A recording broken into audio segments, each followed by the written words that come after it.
All right, good afternoon. Maybe we should go ahead and make a start here. We're just past 12. My name is Justin Sandifer. I'm a research fellow here at the Center for Global Development. So welcome to CGD and welcome to the Mass Ave Development Seminar. We'll make the usual announcement.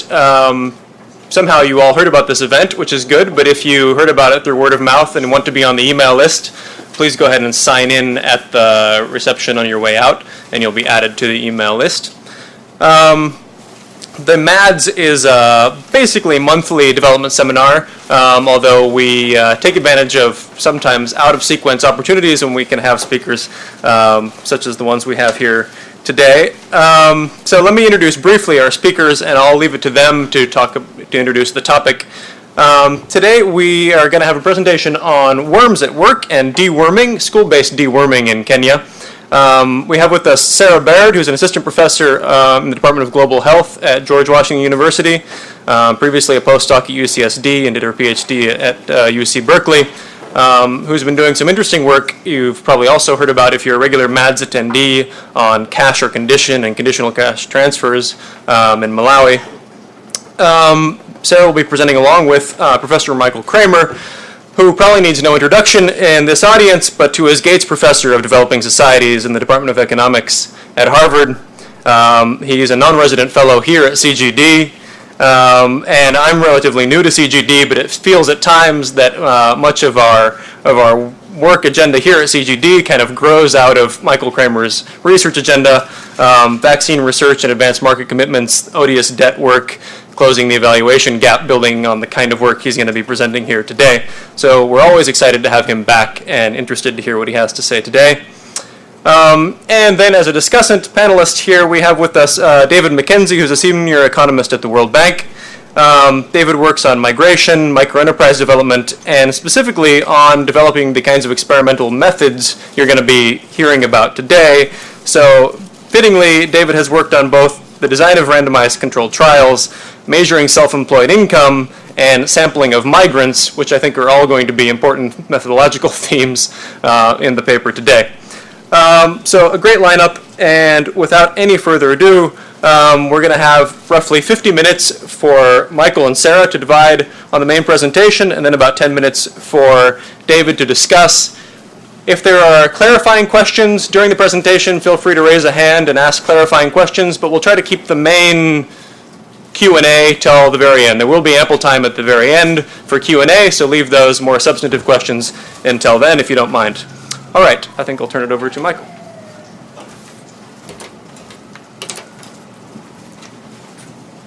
Great, thanks very much. So this is joint work with Sarah, with whom I'll be sharing the presentation, but also with Joan Hicks and Ted McGill, who are both in Berkeley.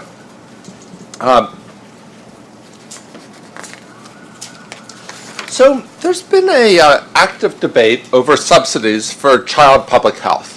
And if you think about it, there's various child public health interventions against infectious disease, and governments routinely provide some of these for free, and others they don't. So vaccines routinely provided for free by governments. Okay, not necessarily, a little bit more complicated in the US, but most governments provide them for free, including in the developing world. Mosquito nets, there's been some transition. There was an active debate over that. A lot of people said you should charge for them.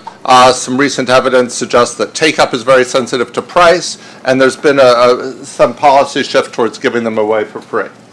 Water treatment's an area where I've worked there. Typically, at least for rural areas, for household treatment, there's a view that's important. Some people would take the view that it's important to charge.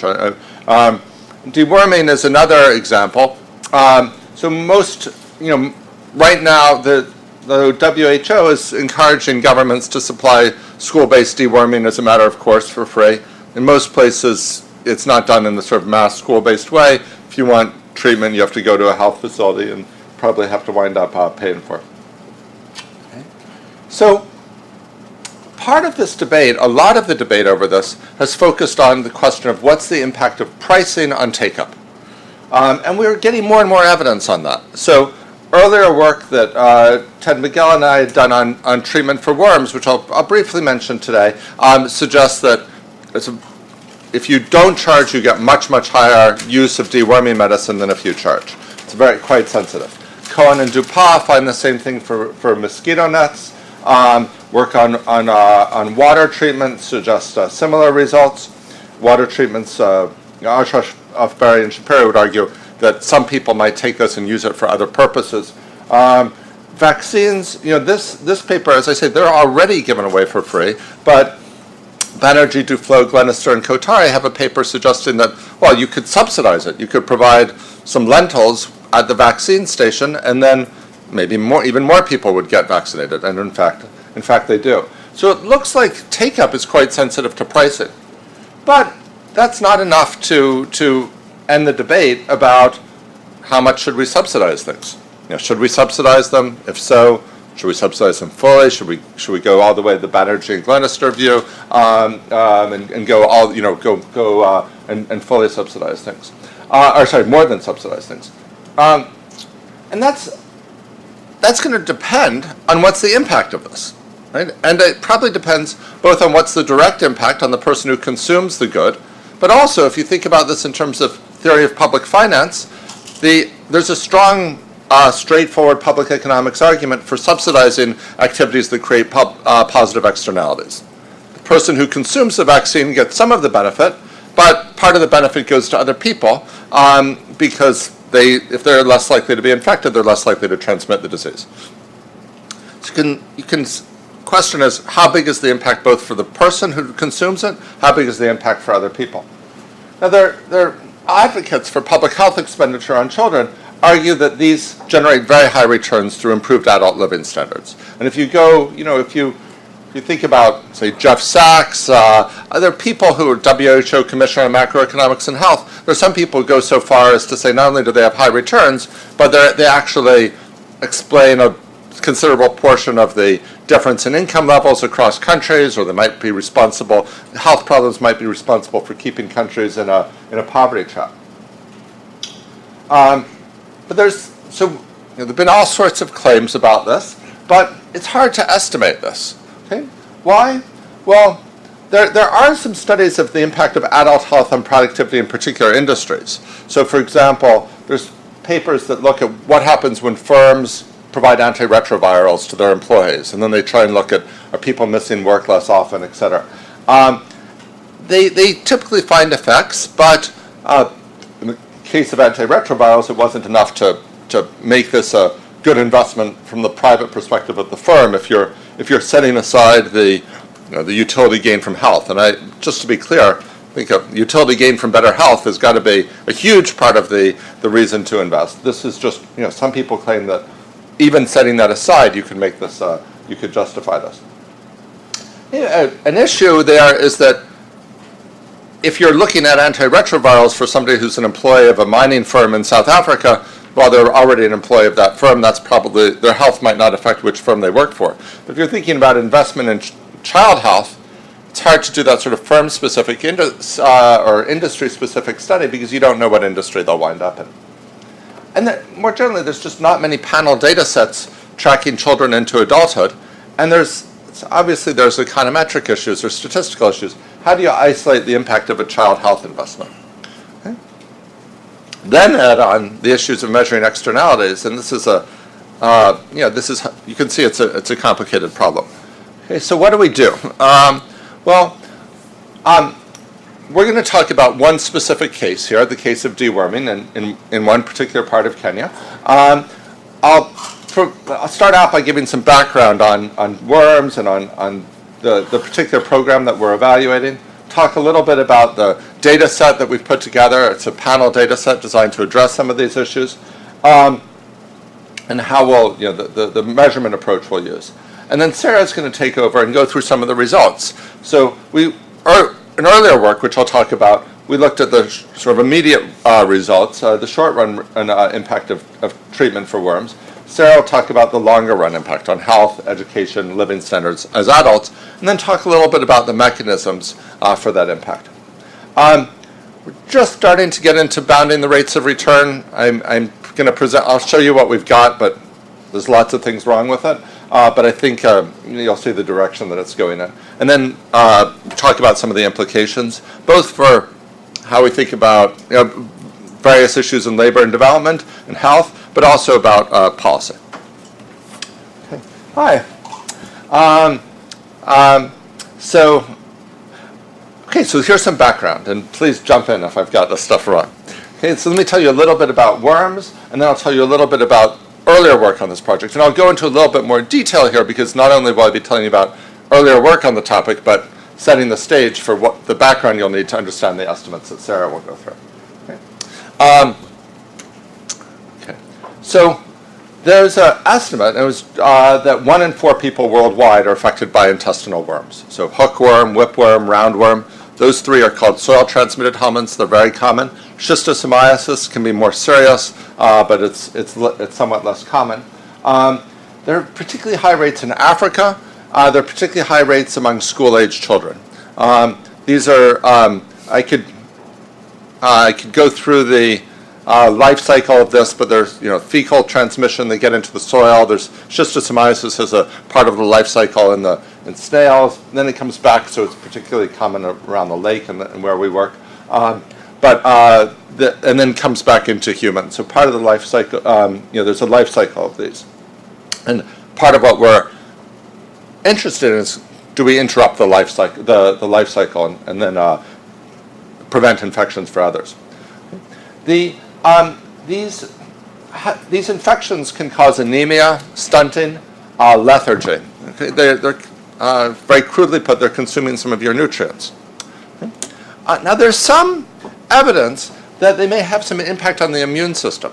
The worms have been around for a long time and have been in people for a long time, and they may sort of tone down your immune system so their immune system doesn't go after them, but that may also leave you vulnerable to other diseases.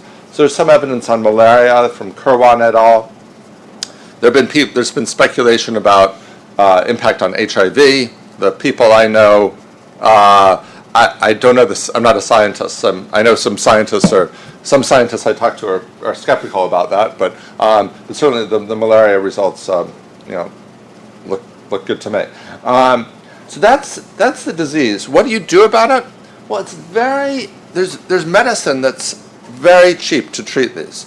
So for these soil-transmitted helminths, it's about 2 cents a dose.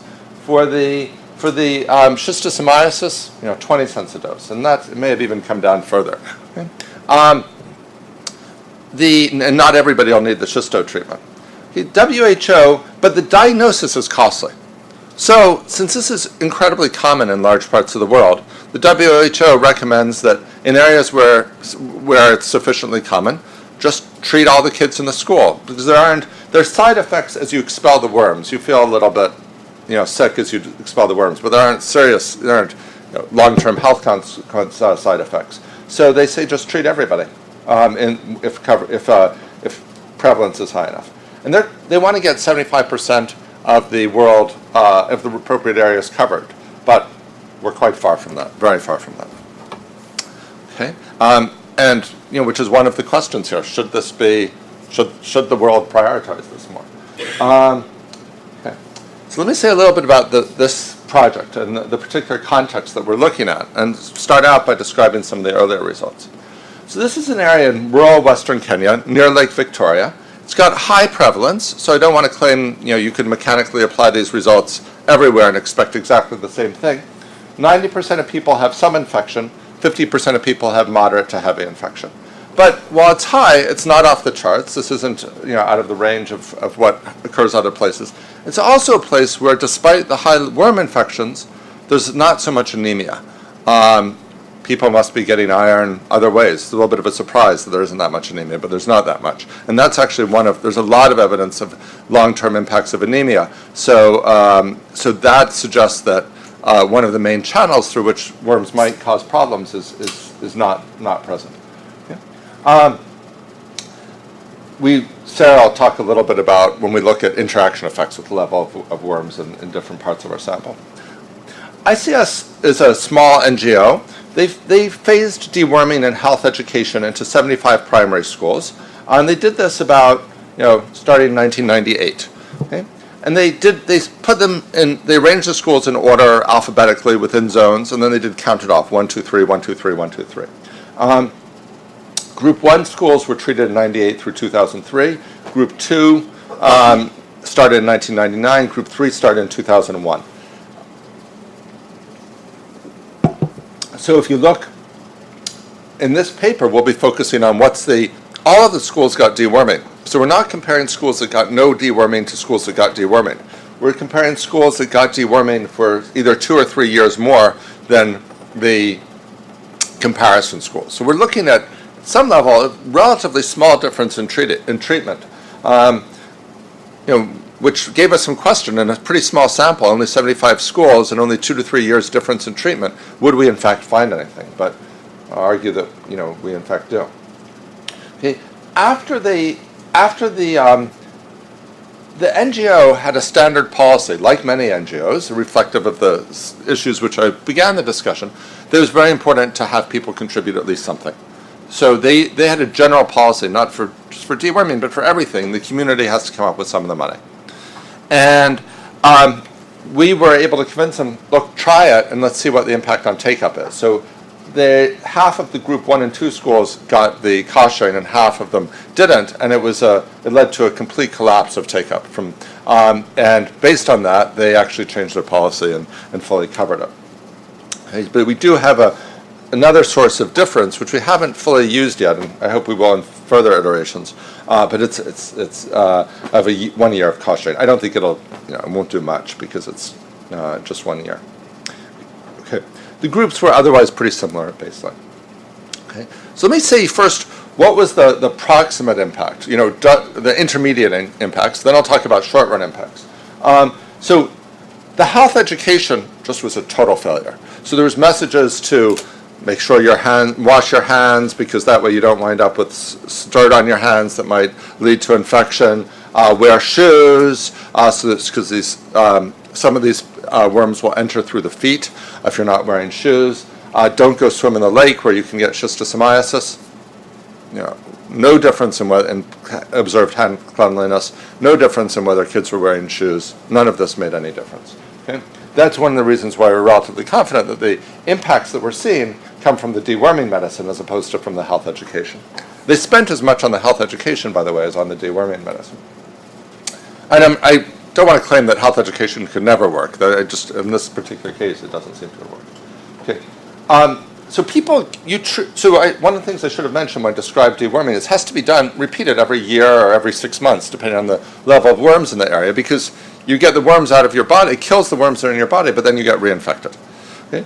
So, and not all the pupils got treated because they had to get, permissions and so on. And we didn't get many people say, no, I don't want that. But the process of going home and getting a signature, some people drop out. So after 1 year after treatment, 25% of pupils had serious worm infections in treated schools, 50% in untreated. So think of this as not the impact of eliminated worm infections, but cutting them roughly in half, or the moderate to heavy ones. As I mentioned, take-up really collapsed under cost sharing. Okay, let me now talk a little bit about the issue that an issue that was in the previous paper, but also applies to this paper, which is since the treatment could potentially interrupt transmission of disease, you might be affected not only by whether you were treated, but if we're talking about a year later, by whether neighboring schools were treated. Okay? So here's the basic approach we use to try and get at that. This is a map. It's from when the original study was done. So this is GPS locations, but the GPS system the military still wasn't releasing the super accurate thing. So there's one school that shows up in Uganda there. There's a school that shows up in the lake, but that really is there. That's an island. So, okay. So here's if you look at this school too, that school wound up surrounded by group 1 schools. Okay, so that one potentially had the capacity to benefit from a lot of nearby treated schools. Okay? If you look at this case, that school had a bunch of schools nearby that didn't get treatment, at least after 1 year. So as of the 1 year mark, they wouldn't have had that potential benefit. Okay? So what we do, and it's quite possible that if the treatment schools if things going on in the treatment schools are helping the people in the comparison schools, if you just look at the difference between treatment and comparison outcomes, you might seriously underestimate the benefits of the program. And that was a big thing, that point of the previous article was to try and measure that. And we'll repeat that exercise here. Okay, what did we find from the short run impact from our earlier work? Well, we got significant gains in height and self-reported health. But we also got these big education impacts. School absence fell by a quarter. I'd actually, before this, been doing work on education, not doing work on health. And this was a school health program. And we looked at several different programs in the same area, all with randomized evaluations. We could compare what was the cost of getting kids in school and working towards this Millennium Development Goal of getting kids in school. It turned out that this was incredibly cost effective. I guess I'm skipping down here. But the cost a program like this costs about 50 cents per kid per year at scale. Okay, this turned out actually somewhat lower from when the Kenyan government scaled this up. But if you work out each kid treated between the direct impact and the externality impact, generated, I believe it was 1/7 of an additional year of school participation. So that turned out the cost per year of increased school participation was about $3.50. Okay, if you're looking at conditional cash transfers, so that's another way of getting kids in school. In a middle-income country, you're talking thousands of dollars per an additional year of schooling. Not to say that those are bad programs. I think those are great programs, but that just shows what an incredibly great program this is. And those have a transfer element, so I don't think you can make you have to look at the redistributional elements of those programs as well, conditional cash transfers. Okay. Now, but to get this number, it was very important to include the externality benefits. So let me say a little bit about the externality benefits we found. So we found, if we looked at worm infection rates in the neighboring schools, we saw those were lower. If we looked at school absence rates, those were lower. I should say there's several different populations. There's untreated children in the treatment schools, because only about 75% of kids got treated.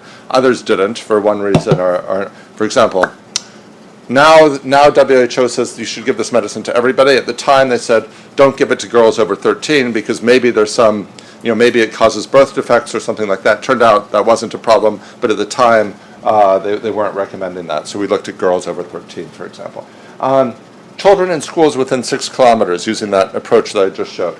Children newly entering school, so the new cohorts entering, the results weren't that strong, because we didn't have a huge sample of those kids. It was only significantly the 10% level, but it looked like some suggestive evidence of something going on there as well.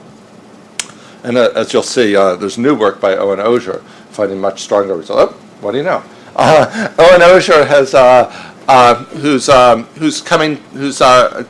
somewhere between being a PhD student at Berkeley and in the World Bank Research Department. I don't know exactly when he starts, but I guess he's in unemployment right now. I don't know. Anyway, he's got a paper looking at the impact on these younger siblings, actually much younger than people who are infants when their older siblings were dewormed, and he finds big gains on cognitive test scores for them, both sort of Raven's matrices and things like that.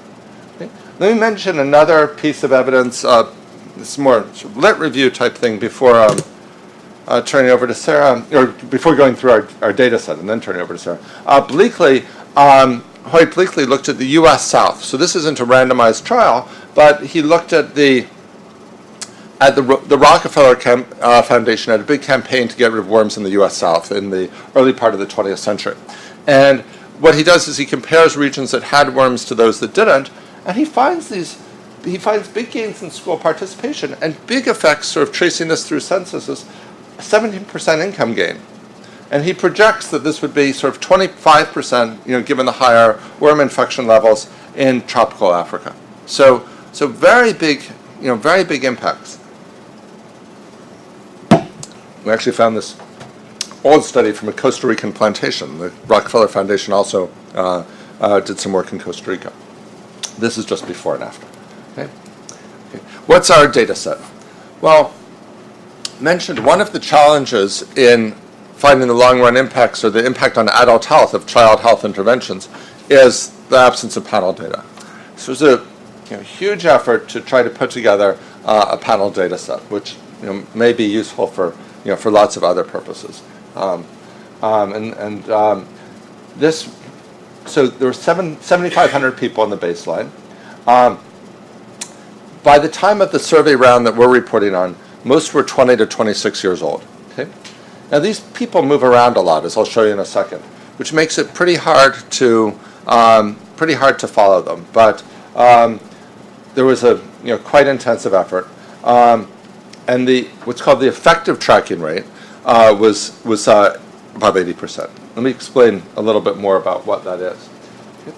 So here's where people moved. This is where people spent at least 4 months. You'll see these numbers add up to more than 100% because people are very mobile. And that's one of the interesting findings from this. This is the area where they started out. You'll see that 11% of them wound up over the border in Uganda. Okay, that was 9% wound up in a neighboring province. A bunch were in Nairobi and Mombasa, another big city. It's interesting. The propensity to move across the national border was actually bigger than the propensity to move across an ethnic border, if you will, within Kenya. Of course, moving to the city was the most common. This is just showing that treatment and comparison look pretty similar here. I'm not going to spend much time on that. So just going through our, the basic regression that we'll be running, that Sarah will be reporting on, is looking at some sort of labor market outcome regressed on the treatment indicator. We'll typically report results are pretty similar without it, and we can share the results without if you want. But we typically control for the things that were used in the randomization or the stratification, also for the survey wave. We control for the number of treatment pupils within 6 kilometers because we're trying to pick up externalities, but we don't want to pick up just the effective density of population because that could affect outcomes in other ways. So we also control for the total number of primary school pupils within 6 kilometers. We cluster the errors by school. For now, I'm just going to sort of estimate the treatment effect and the externality effect as independent parameters. You could, and one of the things we'd like to do is to estimate a more restrictive, a more structural model where we impose that we restrict the effects to be linear in worm load. So then we could put in cost sharing. We can look at the externalities, saying that if worms fell a certain percentage in the treatment and a certain percentage in the schools within 6 kilometers, then the impact should be connected as well. So we'd get a bit more power out of that, but impose some more assumptions. Okay, let me turn it over to Sarah to go through the estimates that we have today.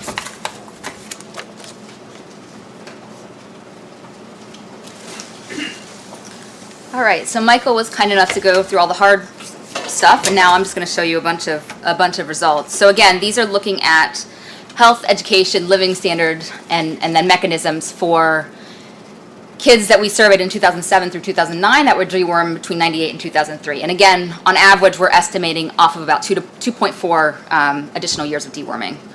But one thing to remember is that because of the phase in design, certain kids got 0 years, right? Because they were not in school during the time when that school was being dewormed. Okay, so we're going to start first on health and education, sort of drawing from what we found, or what Ted and Michael found in the previous work. And we have both here health results from 97, 99, as well as health results more recently. So first, so one thing to note is that we do have a model in the paper that kind of does a simple model that attempts to sort of make sense of these channels, but clearly in this time frame, we don't have time to talk about it. So in terms of short-term health impacts, when we look at our sample, we find that treatment individuals were less likely to fall sick often. And this is simply an self-reported indicator, takes on a value of 1 if they say they fall sick often, 0 otherwise. And so they were 3.7 percentage points less likely to fall sick often, and that's off a mean in the control of 15.4%. So it's a fairly large impact. When we look at self-reported health status today, so this is self-reported health status in 2007, 2009. Again, this takes on a value of 1 if they say their health is very good and 0 otherwise. And we find an improvement of 4.1 percentage points over a mean in the control of 67.3. And again, both of these are significant at 95%. Looking at education, we look at data from 98 through 2008, and we found that the treatment individuals on average had about 0.3 years additional education. And this coefficient of 0.3 years combines both the additional sort of terms enrolled as well as the additional time in school for those terms enrolled. So both the sort of extensive margin enrollment and then the intensive margin participation. Now in terms of test scores, we have a number of different measures, and all of them are kind of showing these positive, not quite significant results. So what we did in this case is we used a mean effects approach. And what the mean effects approach does is basically standardize across all these different measures to come up with sort of an aggregate measure of learning. So if we look at our regression results, so here's the health impacts. I'll turn to education in a second. One thing you can also note on this slide is that, in all of these results I'll show, the first column are simply the means in the comparison group. Second column is the estimate on the deworming treatment indicator. And remember, this treatment indicator takes on a value of 1 for group 1 and group 2 schools and 0 for group 3 schools. And then finally, we also show the estimate on the deworming, the externality effect. So the third column is showing whether or not there was any externality of that impact. And you can see that for both of the coefficients where we're finding significant impacts, the coefficients on the externality is positive, and although not significant. And you'll see this throughout the regression results. Now, again, turning to education, so as I was mentioning, we find these impacts on participation and enrollment. And then we look at these different measures of test scores. So you can see both this academic test score, which was the 99 test score given by the NGO, an indicator for whether they passed primary school leaving exam, which may be sort of thought of as a significant achievement, and then English vocabulary test that we gave them in 2007, 2009. And you can see all of those coefficients are positive, but not significant. But when we use a mean effects approach that sort of combines all three, we get this sort of marginally significant effect, indicating that the treatment kids on average had about 0.1 standard deviation improvement on their test scores. And again, you can see across the board throughout all the education indicators, although not significant, the externality coefficient is always positive. Okay. And then we don't find any impact on cognitive scores. All right, in terms of adult living standards, one caveat to all of this is we don't have a great measure of consumption. We did an intensive consumption module, but only for about 240 of our participants. And so it's very useful as a pilot exercise, but it's not very useful to look at impact. So the measures that we're going to look at for adult living standards include sort of self-reports of eating more meals, self-reports on health expenditures, but we don't really have anything more substantial, unfortunately. Although hopefully looking into the consumption data in more detail will help us as we move forward. So we find that as adults, the treatment group individuals ate approximately 0.1 more meals per day, and it's highly significant. And this is simply coming off of the simple measure of number of meals eaten per day. You can also see, looking at the number of meals eaten, the significant estimate on the externality, which is almost as big as the treatment itself. So it suggests not only are these correspondents eating more, but so are their neighbors. So it does seem like something going on there. In addition, we see increased expenditures on health. On average, treatment individuals are spending 91.1 Kenya shillings more on health. What's the exchange rate right now? 80 cents, okay. Now, one caveat on the, sorry to get you while eating. One caveat on the health expenditures is this is somewhat difficult to interpret, right? So as you'll see later on, we find in our treatment group that they have more income. So this may simply be a fact that today these guys have more income, so they're spending more on health. Another way to look at it is, maybe they have more health needs, right? So that would be sort of a weird effect that those in the treatment group actually have more health needs. A third possible interpretation is that those in the treatment group actually have more awareness of biomedical interventions now because they were part of this treatment program for longer, so they're more kind of accepting of this world and more likely to go engage with the more formal health system. So this is something that it's a preliminary estimate, but we'll try to disentangle moving forward which of these channels are going on. Yeah. Okay. All right, so what's driving this living standard increase? What are the potential mechanisms that we're finding? So, a standard view, when we go through our model, kind of a standard view is that welfare gains from deworming are best captured in wage gains, ignoring the sort of potentially increased hours worked, right? So if we just look at a wage, we're ignoring this potential increase in productivity. But what we find is that, it may be the case that better health improves your productivity, allows you to work more hours. And so, which, Grossman in 1972 argued is in fact the sort of distinguishing characteristic of health capital. So we'll look both at hours and earnings and wages. So we found that hours in our full sample, so we're still looking at everybody in our whole sample, that hours worked rose about 12%. And they also rose among subsamples of wage earners and the self-employed. So even within our whole sample, we're finding this improvement in hours worked. And this is an increase in hours of about 5.2 over a base of 42.2. We also find that among wage earners, deworming beneficiaries missed half a day work less per month due to poor health. So it seems like they're able to work more days. And again, this is, you can see over here, hour work for wages, days of work missed. So this is half a day off a base of 1.46. So this is a huge impact. For those that worked in the past, so we have hours worked for everybody. Then when we look in the past week, which is still over 60% of our sample. So one of the problems when we start getting into wage earners is we get into a smaller and smaller subset of our sample, right? So what's nice is that even on our whole sample, we're still seeing this impact. And then when we look at those that worked in the past week, which does drop down to about 60% of our sample, we see even larger impacts, an increase in hours of 2.4 over a base of 23. So this days of hour work results suggest that, some of these gains may be direct result of improved health, right? They're not missing work as much because of being sick. Okay, so I recognize once I get into these other ones, we sort of have a selection issue, and I'll talk about that in a second, very briefly.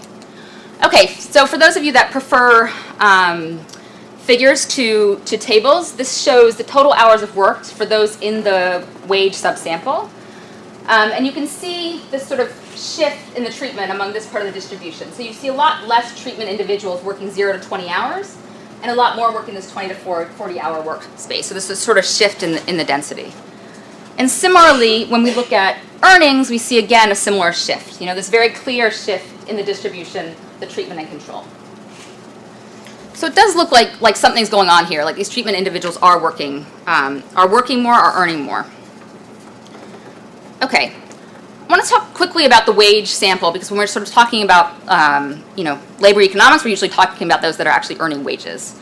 So this is restricted to the subsample that earns wages, which is about 16% of our overall sample. And we show here kind of 4 of the different specifications that we use to just get a sense of how stable our results are. So the first regression simply has the deworming treatment indicator with no controls and this cost-sharing indicator, which we use throughout. The second column includes a whole host of additional controls, and you can see that the point estimate is very stable for the addition of those controls.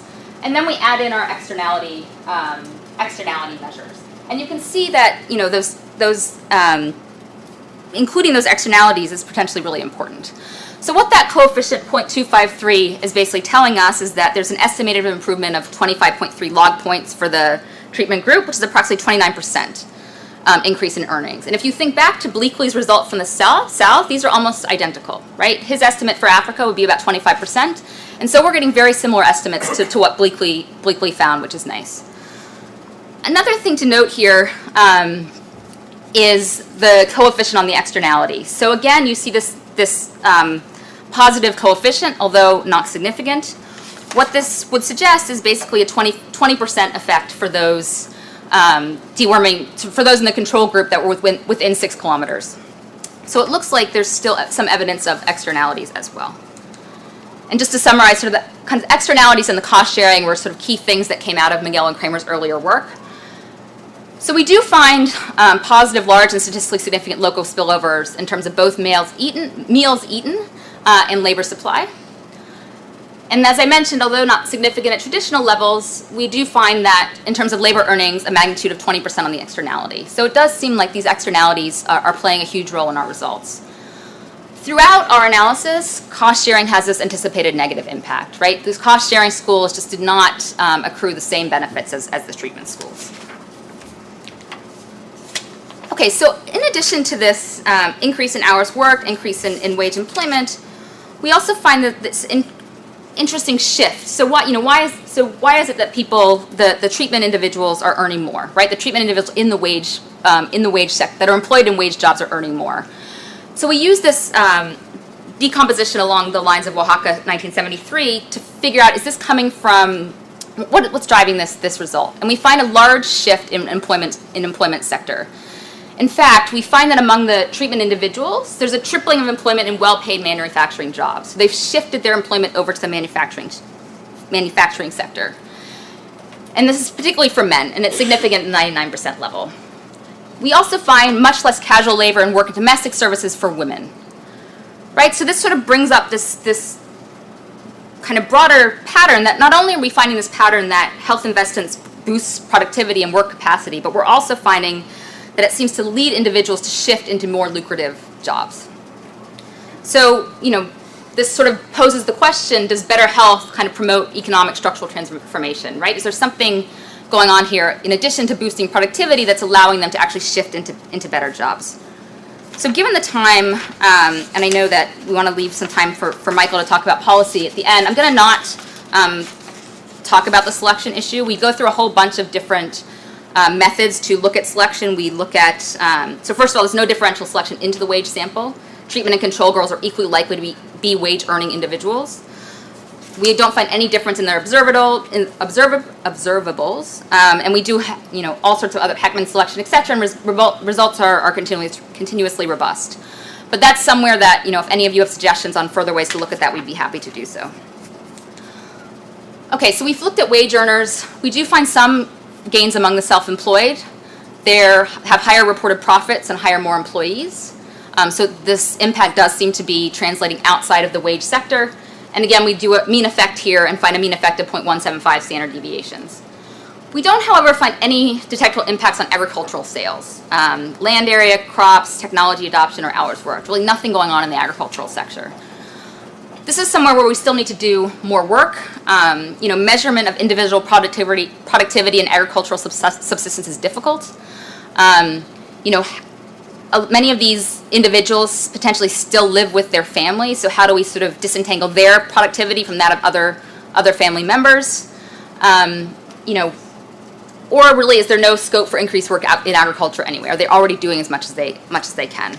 So I think this is something that we're sort of struggling with at the moment, but we'll hopefully push forward on in the next couple of months. And just to show you the coefficient, you see the mean effect size there on 3 measures of profit and total employees hired. And once again, the externality coefficient is positive. So that's really been a trend throughout. All right, so I think that's sort of a whirlwind tour of the results. And we'll go back to Michael to discuss our very preliminary. So I told you I have to give him all the hard stuff. So he's going to get stuck with this. Michael, can I ask a clarification? Sorry. Clarification. Yeah. So in those results, then is the total effect the sum of the two coefficients? So you have to. It's a little bit more complicated than that because the externality is in terms of how many people were within a certain area. These are also only the effects for the people in our sample, right? So there are also externality benefits, presumably for younger kids, for older kids, for kids who weren't in school but were still, we're still in the. So this is only including some of the benefits, but I think you have to put in some coefficient in the externality. You can't just add them up. But we should. One of the things that's getting very much into this section, which we're working on, but needs work. Okay, so what we're trying to do is trying to get the benefits, compare the costs and the benefits. So for the benefits, we can look at the higher labor market earnings in the treatment group. You saw some of that, and then and possibly the externalities, and that's we'll try and do things in various ways. Costs, there's the deworming pills and delivery, plus any dead weight loss of raising government revenue or money that costs that fall off the back of the truck, or actually let me be a little bit more precise. It's not these are costs assuming the work gets done, but if some money, the costs get inflated because various people have to go to various training sessions and there are costs for that, for example. Okay? At least potentially that those things could be factored in. We also want to look at the opportunity. There's a question of should you look at the opportunity costs of time spent in school and not working. So we know that people are going to school more. Do we count that purely as a benefit? That's probably what most policymakers would do. You might argue, no, that's not a benefit because People could be, if they're not in school, maybe they're working or something like that. But I think where I would tend to come down personally is to say, no, if in the case of a health program, if they're sick less and they're therefore, if the alternative to being in school is being sick, then that is a benefit. And we shouldn't say, well, what do we impute some lost wages to them during that time. But anyway, that's something you could debate. We're going to be very conservative, and we're going to assume that they were working during that time they weren't in school, or at least at a certain rate, and that people are fully productive by 18 and can earn $1.26 a day. Okay, so I'll show it to you, both ways. Okay. Okay. So even with these very conservative assumptions, we get very high rates of return to this. Okay. So if we only look at the wage gains and say the hours gains aren't a benefit, then we get rates of 23%. Okay, that's if we treat the earnings gain as if we say the hours gain is because you actually have a greater endowment of healthy time because you're healthier, then you'd get 40% rates of return. Okay, real interest rates in Kenya are roughly 10%. So this definitely passes the test. The externalities, a lot of the point estimates, some of the point estimates were significant. A lot of them were positive but not significant. But if we want our best estimate, there's an argument for going with the point estimate.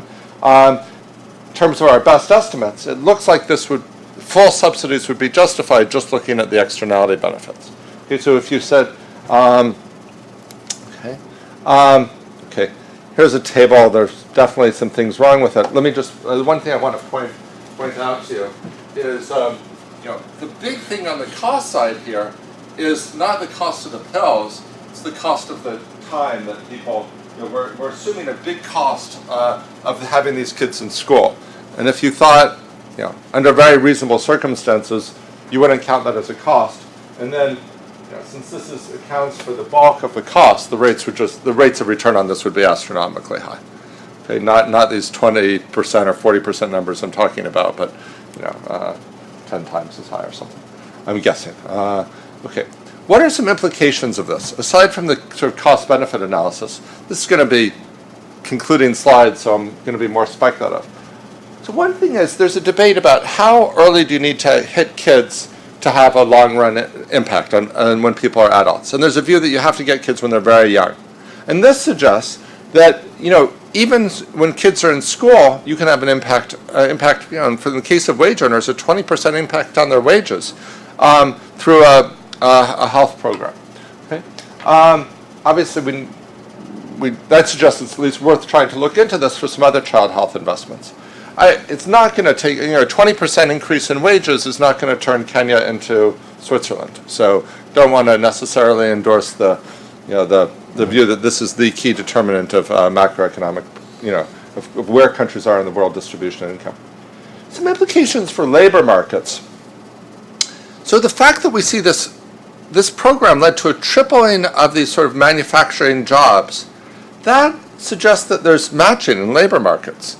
And that, that would not, so that fits with a Roy model that, depending on your skills, you get sorted into occupations. It's a little bit of a surprise, to me at least. I had thought of a model where, everybody's stuck on the farm, there's manufacturing jobs with high rents associated with them, and the way you get one is by being connected to somebody who's going to get you the job. But no, this is consistent with some sort of sorting going on in the Kenyan labor market. There may be implications for TFP calculations. So Alwyn Young has a paper on the Asian tigers, East Asian tigers, Singapore, Hong Kong, etc. The point of this paper is to say, you think these guys have incredible productivity growth, but actually it's good, but it's nothing super special. Actually, a lot of their income growth came from gains in labor force participation. Well, here we're seeing that health improvements are producing increases in hours. So that suggests that maybe human capital improvements translate into more hours, or at least health improvements. It's a debate on sectoral shifts in TFP. So another thing he estimates a lot of the TFP gains in East Asia came about where it wasn't that TFP grew a lot in manufacturing. It was low in agriculture, high in manufacturing, and you moved people across sectors. Well, that's assuming that it's the same person who's moving. But this suggests that they're sorting.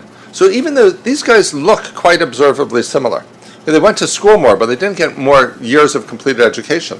So they look observably similar. We know they were different, and yet the people with more human capital wind up in manufacturing. So assuming that, that might have implications suggesting that some of what we think of as a sectoral shift is there may be other things going on. And also this finding of sorting of different productivity people into different occupations, observably similar to most data sets, but different productivity people in different occupations might have implications for the sorts of analysis that Shea and Klenow, for example, do.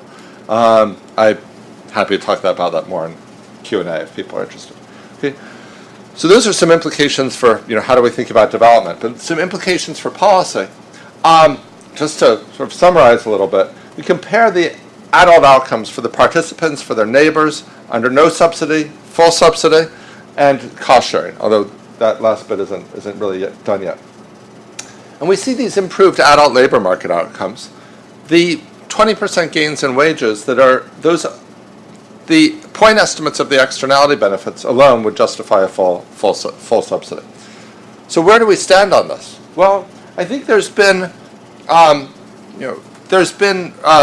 movement on the policy side, and I think the evidence has contributed to that. One thing that I think is important, and perhaps Alyssa Fishbane, who's here, can comment on that more. So I think, thinking that the evidence alone, it's not going to be the evidence alone that's going to change the policy. So when we got our initial results on this, not from this paper, but from the previous paper, I met with the permanent secretary in the Ministry of Education in Kenya, talked to him about this. He was very enthusiastic about it, very much wanted to do it, but he's got a lot of other things to deal with, teachers, unions, and curricular reform, etc.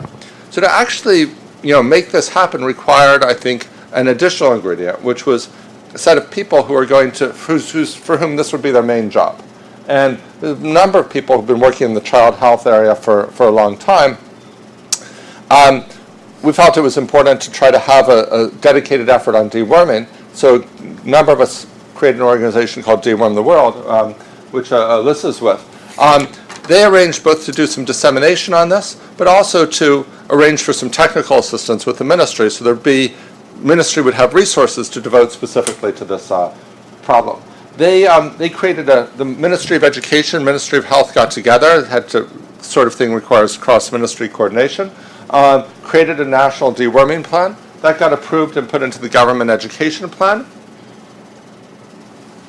And in 2009, with donor support, the donor supported that overall education plan, and Kenya dewormed 3.5 million children at a cost of about 35 cents a child. Okay. Then there was a scandal in the education ministry related to this overall education plan, because funds were supposed to go out to schools that apparently didn't, and the donors put the support for this plan on hold. So we don't know when that's going to be resolved between the donors and the Kenyan government, but we're in quite active discussions, which I'm quite cautious, crossing my fingers on. Deworm the World, I say we, Deworm the World and others are in the Kenyan government and so on, are in discussions with the donor who's very interested in supporting deworming on a longer term basis. Meanwhile, I think in part because because of the evidence from both the evidence and the example of Kenya doing this on a large scale, Andhra Pradesh and Bihar put together programs, and they've each dewormed. And Bihar, this 10 million plus children. We don't have the number. The numbers haven't come in from Bihar, but that alone is probably more than 10 million children, possibly well above 10 million children. So this is, I think there's a lot of forward progress on this and on the policy phase. We're still very far from the goal of reaching 75% of the people who should be reached. And I think we're at a center for global development, a center about U.S. policy towards the developing world. I think a question is, in the presence of this evidence, why is it that donors have not? People sometimes ask questions for researchers, but in some ways I like to ask the question to donors. Given this evidence, given that there's a very strong case in terms of economic theory for investing in things that create positive externalities, and that it's so cheap and affects kids, why hasn't this been, why haven't donors, question for governments as well, why haven't governments made it more of a priority? Interestingly, these programs are government-funded programs, I should say, but there's a question as to why this hasn't been a higher priority. And then, of course, that raises questions about broader questions, mosquito nets, water treatment, other things that would fight externalities for communicable diseases. Okay, thanks.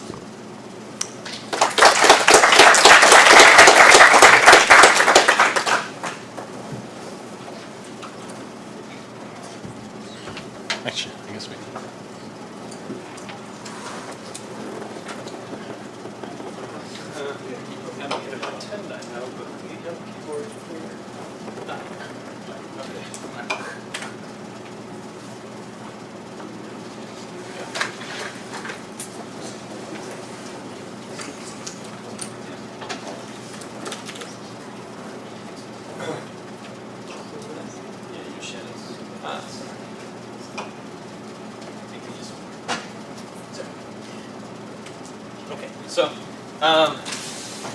So this clicker works, I should. Great. So yeah, obviously this is great to see such a long-run follow-up of a study where, the initial 2004 study was very influential, and many researchers be tempted to leave it at that, I guess, and go home and work on the next thing. And so this is one of the critiques of a lot of the randomized experiments is the results are very short-term. We kind of get these nice impacts, and then do they persist? What happens in the long run? And so studies like this, which try and go forward and see what longer term impacts are really important. But I'm here to throw stones, not bouquets. So let's see what we can do. So here's my kind of slightly cynical take on a reading of the results. So if you look closely at the results, on health and education, what's surprising is that this deworming, increased school attendance, reduced absences, but there's actually no increase in number of grades attended. These kids are not completing any more school. At most, these are modest increases in test scores. They're only significant when you pull together these mean effects, but there's no increases in any individual score. There was these short-run increases in height, but by the time they look at height in these follow-up surveys, there's no changes in height, there's no changes in BMI. These kids had less worms when they were school age, but there's no objective measure of health that seems to have improved by the time of the follow-up survey. They say, well, there's less reported sick days, people's self-reported goodness of health is better, but anything kind of anthropometric is no different. So, one part sort of says, well, there's actually no, one reading of this is there's no real big long-term detectable impact on either health or education. And yet, what we see is that there's huge changes on other things. And so this is kind of a bit of a surprise, and I guess this was part of Michael's comment of how does this play out in the labor market? Can we actually detect anything different about these people? And I guess this is partly a measurement thing. Maybe that we're just not measuring carefully enough the things that matter. They talk about, well, there's evidence that spending time in school has these behavioral changes in addition to learning things, and so maybe it's these non-cognitive skills that need to be measured. Maybe there's sort of other measures of health that would show changes, but there's nothing really strong showing up there. That despite this, there's these quite large impacts in terms of other outcomes when they're sort of 20 to 26 years old. More meals eaten, individuals are working more hours, they earn more conditional on working, and they shift the sectors they work in. They're kind of less casual labor and more manufacturing. And so this is sort of seems to me almost like a bit of a puzzle that, how do you get outcomes this big when you get inputs so small? And so this is, I guess, one of the things I'd like to think about a bit more. And so this, first comment then is I'd really like to try and understand these mechanisms a bit more. Why are they getting these results that they're getting? The big thing seems to really be this shift in sectors. People are moving into manufacturing, and that could really explain pretty much all the results. You move into a sort of more permanent job in manufacturing, that causes you to work more hours, that explains all the higher earnings, and because you're working more hours and working harder, you probably need to eat more as well. So, that it sort of seems like maybe that's kind of the main thing going on, but then the question is, why is that shift going on? What's the, especially if we can't detect anything different about these people in terms of their school attainment or their health outcomes, why are we seeing this shift in manufacturing? And then, the other thing they talk about a little bit of it in the paper, but I didn't get a good sense of, is how important these spillovers are in the labor market. Is this pool of people all competing for the same manufacturing jobs, and so what's happening is the treatment guys are crowding the control guys out of the manufacturing jobs, and so we're overestimating the extent to which there's a shift because it's just sorting between treatment and control, or are these labor markets really local? Now, a lot of them are moving to Nairobi, where presumably we don't care about these spillover effects because they're small, but in the I don't know how much of the manufacturing is actually happening in Busia versus in these destination cases, and so that would be something interesting to report. Second thing is it wasn't quite clear to me what outcomes we should be looking at, and Sarah mentioned this a little bit. This is a tricky age to look at. People aged 20 to 26, they're not, they're starting to set up their own households, but a lot of them are still living with mum and dad. But I'd really still like to get some sort of sense of what are the per capita resources available to them. Are they, is it they have these labor earnings, but you'd like to know, is this per capita consumption, per capita income go up? The things that we typically use as measures of welfare.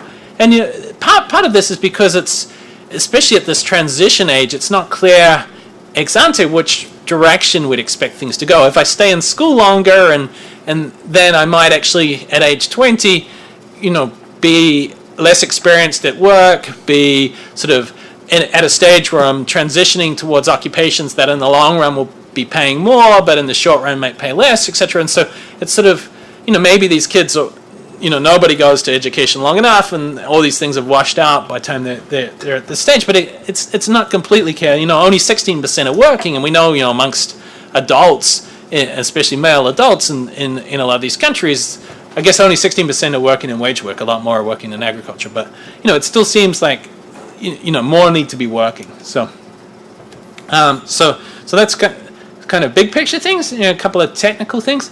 So they pulled together these groups that were treated in 1998 and these groups that were treated in 1999, and they compare them to the group treated in 2001. So this sort of is a bit of a strange type of nonlinearity. It says, there's no difference between being treated for 1 year more, but we can't tell that apart, but treated for 2 to 3 years more, we can. And maybe this is just a power issue, or is there something about the response function of, there's a certain intensity you need. I think sort of trying to understand a bit more about this variation, as Michael said, is on their agenda is useful.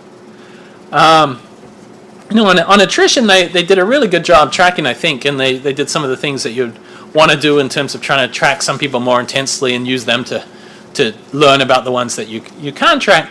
For me, it was sort of a bit surprising that you find such a big impact on occupational choice, but no effect on migration, for example, which I would think would be one of the main occupational choices in a setting like this, is kind of moving to the city. There's a couple of suggestions here of things that you could do to tell us a little bit more about the attrition in terms of showing at the kid level that there's no selection here and showing some bounds and things like that. But so the final thing is this bit that Michael talked about, which was thinking about these returns. So, I agree. I think the paper makes a pretty convincing case that it's a no-brainer that you should be investing in this as a government. These costs are so small. It's not so clear to me that from the returns they estimate that it's privately worth it.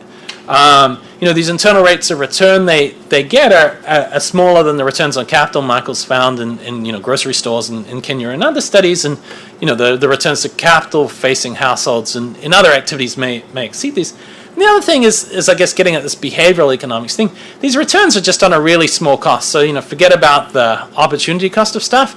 It may be that getting a 500% return on 20 cents investment is just probably not worth it to me, perhaps, right? So this is one of the things. And I guess the sort of final thing on this is it's not clear to me where this big lifetime gain they get actually comes from. Their earnings gain per month is estimated at $9 to $10 for those who are actually working. only 16% are actually working. So, we're thinking of gains of $1.40 to $1.60 per month. If we aggregate that up, it's $600 to $700, not $3,500. So, they say they're assuming some sort of U-shape in the earnings function, and there seems to be a bunch of assumptions about how people will shift into different occupations and what their earnings trajectories will look like and how these gains will scale up over the life cycle. All things that are not coming out of the experimental evidence, but sort of seems like, if you look here, only 1/6 or 1/7 of the gain they get is actually coming directly from this gain, assuming this gain would last for 40 years and that it's not just sort of catch up. That I guess we don't know. It's sort of hard to think about how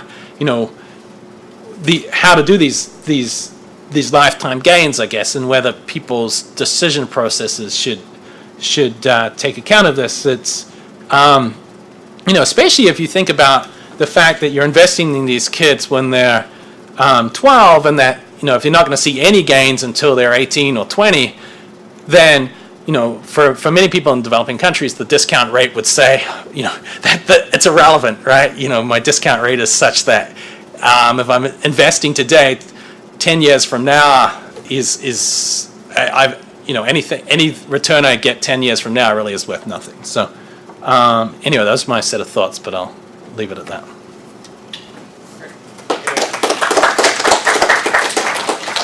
Give you guys a couple minutes to come back on those before we go to Sure. Okay. You say a few things in Sarah. So on the question of the objective gains in education and in health, so we are relying primarily on self-reports on health. We certainly don't see the effects on height and so on. I think those things, it's just, my guess is that a lot of that stuff is very hard to change by age 12, that is determined earlier in life. And we do see more people going to school more, but as we discussed in the paper, they're not necessarily getting higher attainment. They're just spending more time in school. My best guess as to what's going on, I mean, we don't know for sure how much is through each of these health channels, and is that this is that spending more time in school is good for you in ways that even if you don't complete more grades. And certainly there's other evidence from that, going back to night and Sabbath, for example, from Kenya.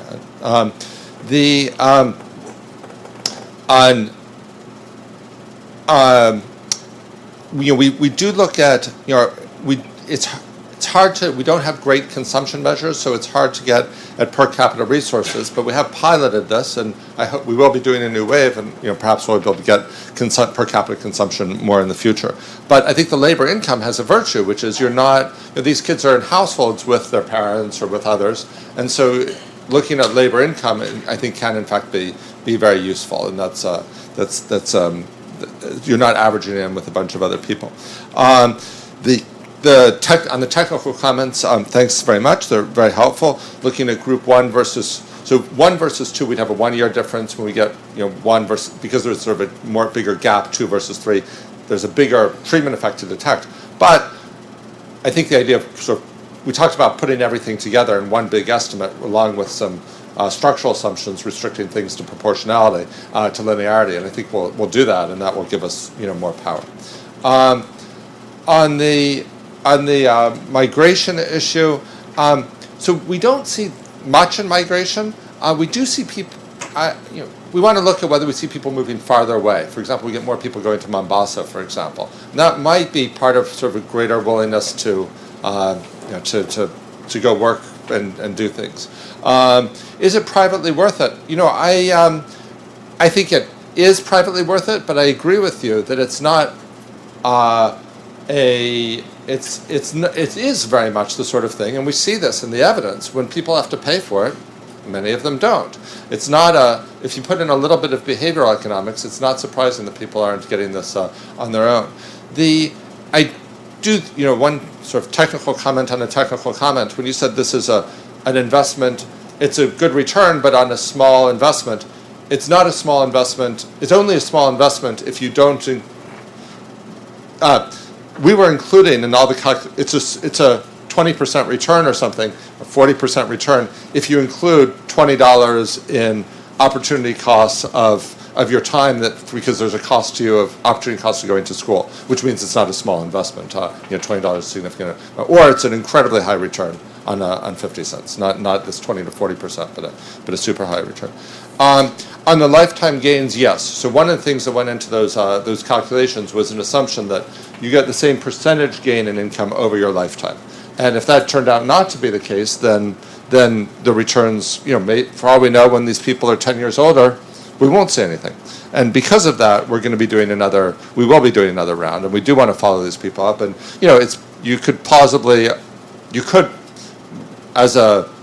we took as our base case assumption that the gains would be whatever percentage gain now would persist. You could see that going up over time because these people, if you're in a manufacturing job now, you've got more upward mobility than if you're still on the farm. You could also see it evaporating over time, and I guess we'll find out more. I guess the final thing that I wanted to, as you said, it's pretty clear that from a social point of view, this makes sense to do. I think that's all of them. I just wanted to go back to there's a straight utility gain of not having worm infection. So all of this is gravy on top of that, and it's also the externalities that we're picking up are externalities for a subset of the population. Sarah, do you want to? Just two very quick things. So on the objective measures of health, we recognize this as a weakness. So in the current measure of data collection, we're doing anemia and doing additional objective measures of things that because for height, as Michael said, we think they were probably too old. Anemia was kind of what everyone was saying we should really be looking at as something that might have improved. And then on the nonlinearity in treatment, another thing to think about is that group 3 kids were older when they got their first year of treatment. And there's evidence that getting dewormed younger matters more. And we can probably exploit that a little bit more, but that may be that I think is one reason why we chose to do it this way as well. Great. Thank you. Why don't we go ahead and collect a round of questions, and when you're called upon, if you can wait for the mic so your questions are recorded for posterity on the web. Starting with Michael in the back. And, we'll give him a chance to talk while other people get over their timidity. Thanks to all three of you. This is great. So, Michael, can you help me get something straight in my mind? A lot of the policy intervention justification rests on this externality, and I want to be sure that it's really an externality that we're talking about, a movement of the demand curve rather than a movement along the demand curve. I mean, some would call the latter a pecuniary externality, but if you're talking about a justification for subsidy, it needs to be a technical externality. And the thought experiment I was running as I sat here was, what if in neighboring villages we raised test scores, raised incomes by some other mechanism? Maybe Sarah and Baird could give them an unconditional cash transfer or something like that. Could we not see spillover effects on test scores, on incomes that would not be passing through a health mechanism at all? And could some of those exact same spillovers be part of this spillover effect that you're measuring, which I'm not sure should be called an externality by that criterion? If you could help me sort out whether I'm really looking at a technical externality when I look at that coefficient, or if it's just part of that coefficient.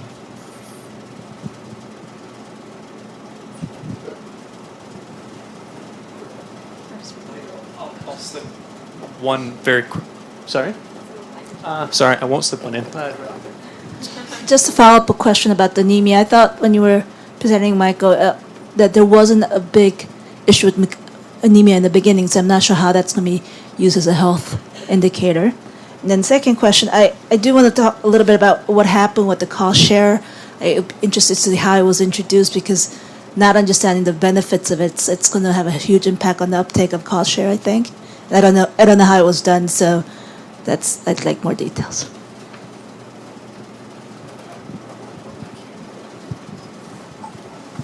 So I share kind of David's view on the mechanisms being kind of like the most important thing to kind of like sort out here. And I'm wondering, so there is maybe something on test scores, maybe there is not, but we could have non-cognitive improvements as well as a result of higher attendance, which you guys showed earlier was pretty high.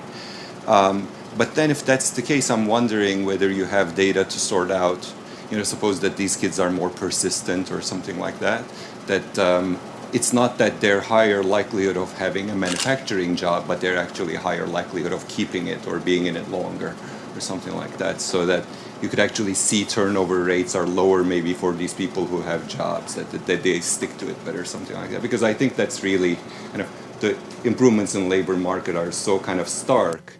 And I think that also it doesn't jive well with the fact that there's no selection into earning a wage, but there's a selection conditional on earning a wage across sectors. So those are things I think I would try to figure out.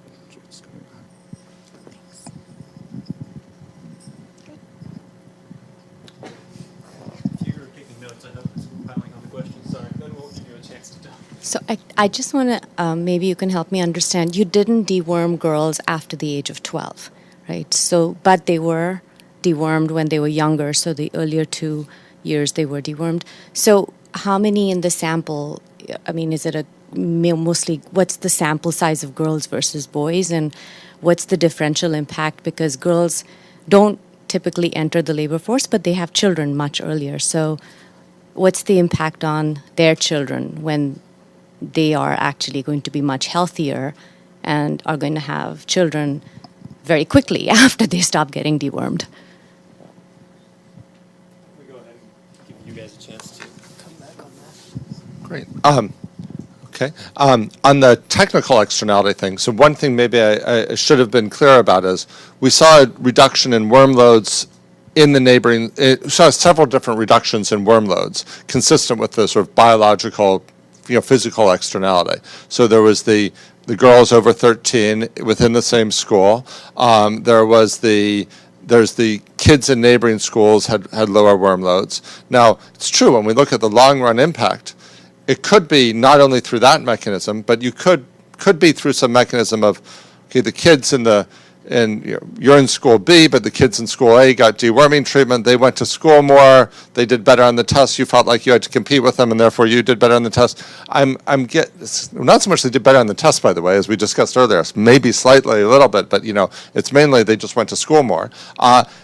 I think that to me just seems like, given that we do observe these effects on worm loads, at the time, I think that seems a more plausible channel for the externalities. It's also, even if there were these positive externalities through some of these other channels, I think those are also, may well be legitimate externalities. Yeah.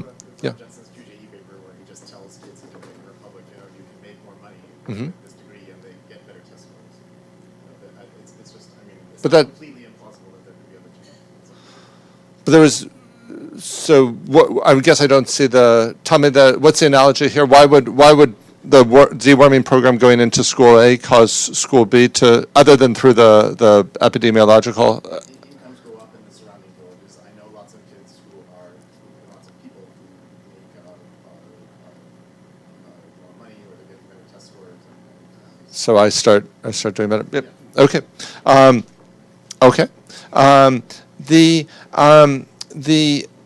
We can't rule it out. On anemia, you do have a good point. Anemia is pretty low, which I think I think I agree with a comment that David has mentioned, which is, I was, to tell the truth, I was sort of pessimistic about this project in the beginning. I thought, with 2 to 3 more years of deworming and so many things affecting income, are we really going to have that big an effect to see it on wages? And we did, but to me that just suggests that the effects of things that are bigger health impacts could in fact be quite big.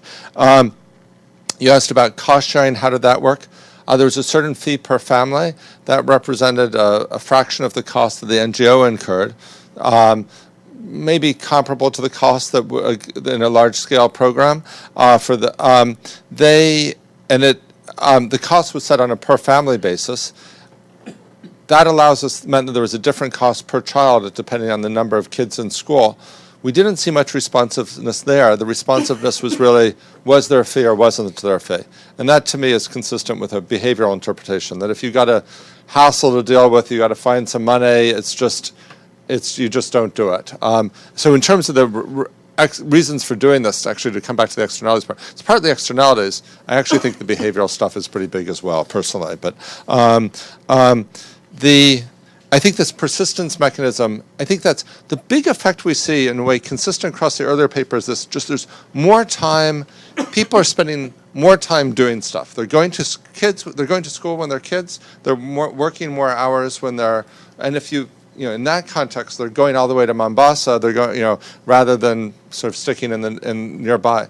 It is a puzzle that we see this movement.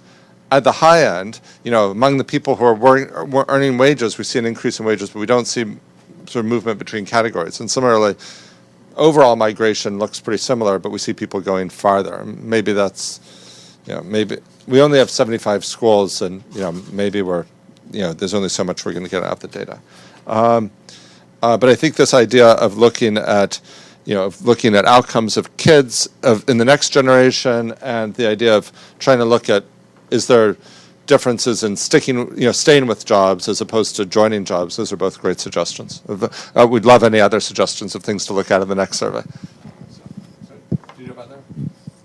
I think that's we do see higher rates of repetition among the treatment girls, which could get at this persistence thing. Like they persist and keep going to school. I don't know, and I also think we have. Again, in designing the new round of the survey, two things that we tried to get at. We're trying to measure these non-cognitive things better, and also getting a more detailed module on the kids of these individuals. Because in our current data, most of the people that have kids, they're really less than 1 year old. They're not. So we're going to do more. I think we're even going to test them, if I remember correctly, as well. Yeah. Let's try to squeeze in one last. We've got a question here and a final question. So, go ahead. So I actually had a question about selection into the group. The kids don't choose for themselves, so how did you deal with the problems of their parental selection on their outcomes?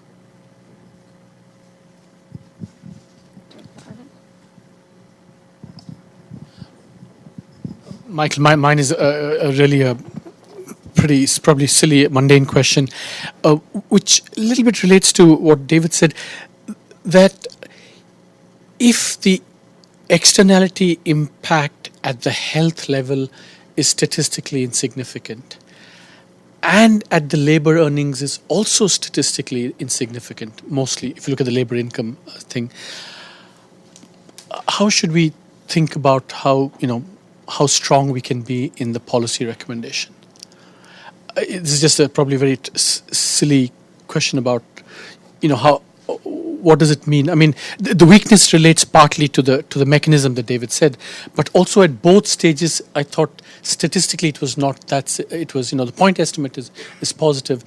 So does that qualify in any way how strong we can be in saying, the externalities justify the subsidy?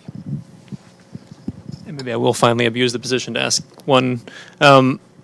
You've talked a lot about mechanisms and what are the mechanisms leading to these labor market effects. Your calculations of the rate of return and kind of implicitly assume that one of the mechanisms is attending more school, and that you have to attend more school in order to get the benefits of deworming. I know you have to be at school to get the deworming pills, I guess, but I guess I'm wondering, with all the other things that you're doing in Busia, it seems like you have the ability to measure the long-run effects of school enrollment through other experiments, perhaps, maybe? Are we going to see a paper that's going to compare deworming and the long-term effects of deworming versus the long-term effects of other things that get you into school? All right, maybe we should go ahead and give you a chance to come back on that as our final. Let me just pick up. I may have given the wrong impression on so there were certainly some outcomes where we didn't get statistical significance on all of the externality things, and certainly there were. But I don't want to give the wrong impression. So let me just come back to the basic living standard result. So if you look at table 5, the top row, this is the effect on number of meals eaten yesterday. Okay, so the average person ate 2.16 meals in the comparison group. So they're basically getting 2 meals a day, a little bit more than 2 meals a day. That goes up by 1/10 of a meal, and that's the direct estimate of that's the effect of treatment, and it's 8/10 of a 8.08 meals for having 1,000 pupils within 6 kilometers who are treated. Both of those are significant at the 1% level. So, these are, there's certainly some outcomes, not every outcome, but, if we saw everything that was at the 10% level, you might worry, but, with things at the 1% significance level, it seems pretty clear something's going on. And then if you look down at, some of these, couple lines below that, this is hours worked this is for people who have positive labor hours. So there's no difference in the proportion of people with positive labor hours worked, but both of those, both the direct impact and the externality impact, are significant at the 5% level, and these are gains of roughly 2.5 hours on a base of 25 hours. So 10% increase in hours worked. So the labor market impacts, are clearly statistically significant. They're certainly among the impacts that we have, they're statistically significant ones. In terms of the health impacts, in the original study, we had objective measures of worm count, and we certainly saw, effects there, externality effects there that were statistically significant. In this one, we are relying much more on the worm effects. You'll be totally reinfected this many years afterwards, so there's not going to be differences in worm count. The other effects, we have these self-reported things, which are, potentially subject to problems, but on the other hand, are highly correlated with objective outcomes, and where sort of stories about social desirability bias, I don't want to rule them out completely, but this is many years since the program, and both of these sets of schools had the program, so I don't think it's likely to be, I have to tell you I'm feeling like a healthy person because 6 years ago I had a worm treatment for 5 years instead of for 2 years. I was looking yeah. more the labor earnings, Michael. That's in the whole sample. Okay, so labor earnings. So if you look at labor earnings among people, most of these people are farmers, right? So among the people who are farmers, we're up front. We don't necessarily see something. Where we do see something very strong is among those people who are who have left the farm and are going to work. And to us, right now, I'm agnostic. I very seriously entertain both the hypothesis that there is an effect on agriculture that we're just not measuring well. The second hypothesis is these guys aren't working harder because they're still working for their parents, and why should I work harder? Maybe I have the capacity for more work, but my parents are just going to take it all anyway. Why should I? The hypothesis that it's there, but we can't see it because it's averaged in with their parents and 2 other siblings. So we're not sure, but maybe there's nothing in agriculture. That I think is still a very interesting result. If better health helps you in the labor market, but not when you're back on the farm. So let's see. I've spent all the time on that comment, and I've forgotten some of the. Sorry. Yeah. No. Go ahead. Yeah. No. That's, oh. No. I'm saying sorry to have raised. Oh no. It's useful. So do you remember some of the other comments? Selection. Oh yeah, selection, parental selection. Thanks. Parental selection. So we're looking at outcomes for everybody. Basically, our basic approach, is to look at outcomes for everybody in these schools versus in the treatment schools versus everybody in the comparison schools. That shouldn't be subject to selection. There is selection on who within the school got treated, and the fact that again, this is one of the things that makes it harder for us to find an effect. When the government runs this as a program, they treat all the kids in the school. There's none of this permission stuff, but because there was a study going on and human subjects things, they wanted the parents to sign a permission slip, and not everybody managed to get the permission slip signed, so only 75% of kids got treated. So it's but we're looking at the average effect on everybody in the school and so that'll tend to diminish our effects, but it shouldn't bias them. It shouldn't bias the existence of an effect. All right. I think we're just slightly over time, so thank you very much to both of our presenters.